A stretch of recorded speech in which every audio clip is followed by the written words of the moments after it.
જય સ્વામિનારાયણ. કેમ છો બધા? હું વંદના સ્વાગત કરું છું તમારું આપણી યુટ્યુબ ચેનલ શ્રી હેલ્ધી ફૂડમાં. આજે આપણે ઉનાળાની ગરમીમાં ફટાફટ બની જાય તેવી બોમ્બે સ્ટાઇલ કાચી સેન્ડવિચ બનાવવાની છે. તો કાચી સેન્ડવિચ બનાવવાનું શરૂ કરીએ એ પહેલા જો તમે હજી સુધી આ ચેનલ ઉપર નવા છો અને તમને મારી દરેક રેસીપી ગમે છે તો આપણી યુટ્યુબ ચેનલ શ્રી હેલ્ધી ફૂડને લાઈક, શેર અને સબસ્ક્રાઇબ કરવાનું ભૂલતા નહીં. સાથે સાથે સાઈડમાં આપેલું બેલ આઇકન પણ જરૂરથી દબાવજો જેથી તમને મારા દરેક વિડીયોની નોટિફિકેશન સૌથી પહેલા મળે. તો ચાલો ફટાફટ ઇઝીલી બની જાય તેવી કાચી સેન્ડવિચ બનાવવાનું શરૂ કરીએ. તો મિત્રો, બોમ્બે સ્ટાઇલ કાચી સેન્ડવિચ બનાવવા માટે સૌપ્રથમ અહીંયા આપણે તેમાં જે મેઇન સામગ્રી આવે છે એટલે કે ગ્રીન ચટણી, તો તે ગ્રીન ચટણી આપણે બનાવી લઈએ. તો તેની માટે અહીંયા આપણે એક મિક્સર જારની અંદર 8 થી 9 મરચી એડ કરી છે. 2 મોટા આદુના ટુકડાને છાલ ઉતારીને એડ કર્યા છે. 2 થી 3 ચમચી ખારી સિંગના દાણાને ફોતરા ઉછેડી અને આપણે એડ કરી છે. ત્યાર પછી 8 થી 10 ફુદીનાના પત્તા એડ કર્યા છે. સ્વાદ પ્રમાણે મીઠું એડ કરશું, એટલે કે અહીંયા આપણે 1 ચમચી જેટલું મીઠું એડ કર્યું છે. 2 ચમચી જેટલી ખાંડ એડ કરી છે. બધી વસ્તુ પરફેક્ટ માપ સાથે એડ કરશું તો જ આપણી ગ્રીન ચટણી ખૂબ જ સ્વાદમાં સારી બનશે. અને ફુદીનો તો જરૂરથી એડ કરજો ગ્રીન ચટણીમાં, કેમ કે ફુદીનો એડ કરવાથી ગ્રીન ચટણીનો સ્વાદ ખૂબ જ સારો એવો આવે છે. હવે અહીંયા મેં એક મોટું બંચ ધાણાને બીટી એટલે કે સાફ કરી અને એડ કર્યા છે. મિત્રો, ચટણી બનાવી હોય તો ધાણાની દાંડલીઓ કાપી નથી નાખવાની, દાંડલીની સાથે જ ધાણાને પીસી નાખવાના છે. હવે અહીંયા ખટાશ માટે આપણે 1 લીંબુનો રસ એડ કરવાનો છે. ત્યાર પછી આપણી ચટણીનો કલર એકદમ ગ્રીન રહે તેની માટે અહીંયા આપણે 4 થી 5 બરફના ટુકડા એટલે કે આઈસ ક્યુબ એડ કરવાની છે. બરફ એડ કરવાથી ચટણીનો કલર એકદમ ગ્રીન રહે છે. બધી વસ્તુ બરાબર રીતે એડ થઈ જાય ત્યાર પછી મિક્સર જારની અંદર થોડું પાણી એડ કરવાનું છે જેથી કરીને ચટણી એકદમ સરસ રીતે પીસાઈ જાય. ઢાંકણ બંધ કરી દઈએ અને આપણે ગ્રીન ચટણીને પીસી લઈએ. તમે જોઈ શકો છો મિત્રો, એકદમ સરસ એવી અને એકદમ તીખી અને સ્વાદમાં સુપર એવી આપણી ગ્રીન ચટણી બનીને તૈયાર થઈ ગઈ છે. અને તેનો કલર પણ એકદમ ગ્રીન છે અને એકદમ સ્મૂથ એવી આપણી ગ્રીન ચટણી બનીને તૈયાર થઈ છે, તમે જોઈ શકો છો. તો હવે અહીંયા આપણી ગ્રીન ચટણી બની ગઈ છે.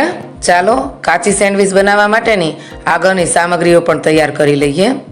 તો અહીંયા આપણે કાચી સેન્ડવિચ બનાવવા માટે 2 નંગ બટેકાને બાફીને લીધેલા છે, 4 નંગ કાકડી લીધી છે અને 5 થી 6 નંગ જેટલા ટમેટા લીધા છે. હવે બટેકા, ટમેટા અને કાકડીની આપણે પતલી સ્લાઇસ કરી લેવાની છે.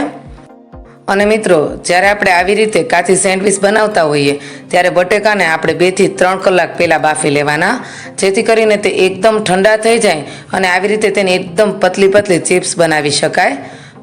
તો તમે જોઈ શકો છો મિત્રો, બટેકા 2 થી 3 કલાક પહેલાં બાફીને રાખ્યા હતા, તેથી આપણી કેવી સરસ બટેકાની ચિપ્સ બને છે.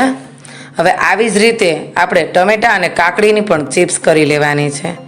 તો ચાલો, બટેકાની તો ચિપ્સ બની ગઈ છે, ફટાફટ ટમેટાની પણ ગોળ ચિપ્સ બનાવી લઈએ. તો તમે જોઈ શકો છો મિત્રો, આપણે ટમેટાનું પણ આવી રીતે પતલું જ કટિંગ કરવાનું છે, ચિપ્સ બહુ જાડી નથી કરવાની. તો મિત્રો, આવી રીતે એટલે કે મારી રીતે કાચી સેન્ડવિચ બનાવીને જરૂરથી બાળકોને ખવડાવજો. બાળકો પણ ખુશ થઈ જશે અને એકદમ સરળતાથી બની જશે, બિલકુલ વાર નહીં લાગે. અને આ ઉનાળામાં તો જે વસ્તુ ફટાફટ બની જાય તે જ બનાવવી વધારે ગમે છે. તો જરૂરથી મારી રીતે કાચી સેન્ડવિચ બનાવી અને બાળકોને ખવડાવજો અને મને કોમેન્ટમાં જરૂરથી મોકલજો કે તમને મારી આ કાચી સેન્ડવિચની રેસીપી કેવી લાગી. તમે જોઈ શકો છો મિત્રો, આપણે હવે કાકડીનું કટિંગ કરી રહ્યા છીએ. કાકડીનું પણ આવી રીતે પતલું જ કટિંગ કરવાનું છે. બધી વસ્તુ તૈયાર છે, ચાલો ફટાફટ સેન્ડવિચ બનાવી લઈએ. તો અહીંયા આપણે સેન્ડવિચના જે મોટી સાઈઝના ચોરસ પાવ આવે છે તે જ લીધા છે. તેની જે ફરતી આ કોર છે તેને આપણે ચપ્પાની મદદથી કાઢી લેવાની છે. અને મિત્રો, આ કોરને પણ આપણે ફેંકી નથી દેવાની. આ કોરમાંથી જે આપણે ભૂકો તૈયાર કરશું તેમાંથી પણ ઘણી બધી સામગ્રી બને છે, એટલે આ કોરનો આપણે પાવડર બનાવી તેને સ્ટોર કરી લઈશું. હવે સેન્ડવિચની ચારે બાજુથી આપણે કોર કાઢી લીધી છે. તો અહીંયા આપણે બંને પડની અંદર આવી રીતે માયોનીઝ લગાવવાનું છે. આપણે બંને પડમાં 1 ચમચી જેટલું માયોનીઝ લગાવશું. મિત્રો, માયોનીઝની જગ્યાએ તમે બટરનો પણ ઉપયોગ કરી શકો છો, ફૂલ બટર એડ કરશો તો પણ સેન્ડવિચનો સ્વાદ ખૂબ જ સારો એવો આવશે. તો બંને પડની અંદર અત્યારે આપણે 1 ચમચી જેટલું માયોનીઝ લગાવીએ છીએ. માયોનીઝ લગાવાઈ જાય ત્યાર પછી આપણે જે ગ્રીન ચટણી તૈયાર કરી છે તે એડ કરશું. કાચી સેન્ડવિચની અંદર મેઇન સ્વાદ ગ્રીન ચટણીનો જ હોય છે. જો તમે પરફેક્ટ માપ સાથે ગ્રીન ચટણી બનાવી હશે તો કાચી સેન્ડવિચનો સ્વાદ ખૂબ જ સારો એવો આવશે.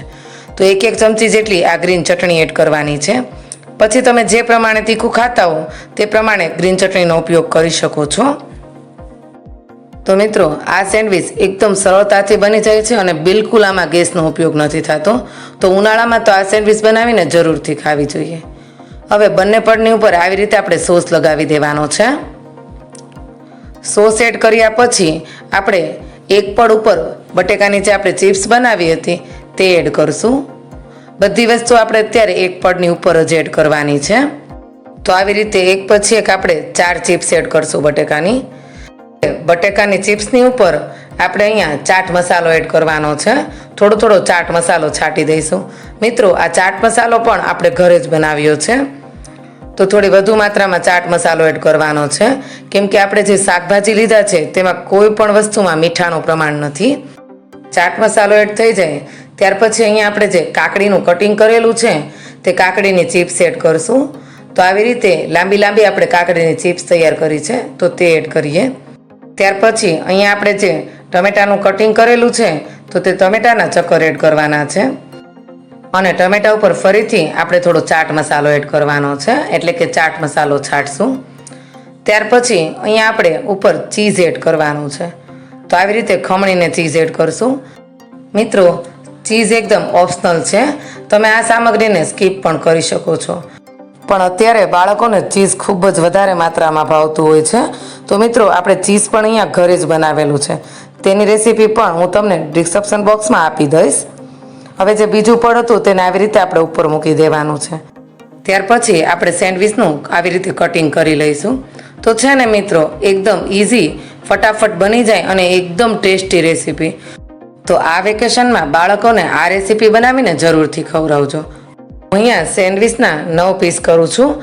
તમારે જે પ્રમાણે સેન્ડવિચનું કટિંગ કરવું હોય તે પ્રમાણે તમે તે કટિંગ કરી શકો છો. તો હવે સેન્ડવિચનું સરસ એવું કટિંગ થઈ ગયું છે. તેને આપણે સર્વિંગ પ્લેટની અંદર એડ કરશું. ઉપરથી આવી રીતે સેન્ડવિચ ઉપર સોસ લગાવશું. ત્યાર પછી જે આપણે ગ્રીન ચટણી તૈયાર કરી છે તે એડ કરશું. અને કાચી સેન્ડવિચને આપણે વેફર, ગ્રીન ચટણી, માયોનીઝ અને સોસ સાથે સર્વ કરશું. તો તૈયાર છે સુપર હેલ્ધી, ટેસ્ટી અને એકદમ ઇઝીલી બની જાય તેવી બોમ્બે સ્ટાઇલ કાચી સેન્ડવિચ. તો મિત્રો, જો તમને મારી સેન્ડવિચની આ રેસીપી ગમી હોય તો આપણી યુટ્યુબ ચેનલ શ્રી હેલ્ધી ફૂડને લાઇક, શેર અને સબસ્ક્રાઈબ કરવાનું ભૂલતા નહીં. ફરી મળીએ આવા ને આવા નવા વિડીયો, નવી રેસીપી સાથે. જય સ્વામિનારાયણ.